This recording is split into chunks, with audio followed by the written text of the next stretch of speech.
E agora, Punto Fiat 1.4 Flex. Precisa dar uma ajeitada na água, que tem um barro danado aqui dentro, tá? E chegou aqui pra gente com uns barulhos esquisitos aqui na suspensão, né? E vamos dar uma olhada na suspensão, como é que tá, né?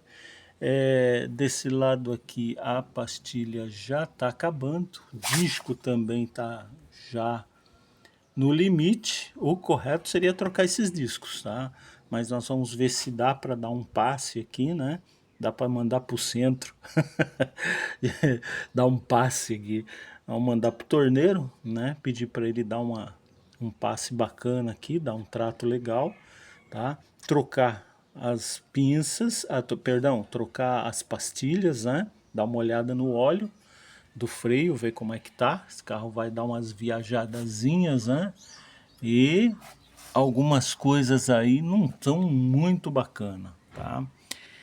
Desse lado aqui, inclusive, não sei se vai dar para ver aqui, aqui o pivô não tá bacana, tá? E vou dar uma olhada ali também na parte de bandeja, ver como é que tá essas peças aqui da bandeja, tá? Mas desse lado de cá, nossa mãe do céu, pastilha, acabou, tá na casquinha. Disco também tá bem gasto. E olha só a surpresa, olha que bacana, ó.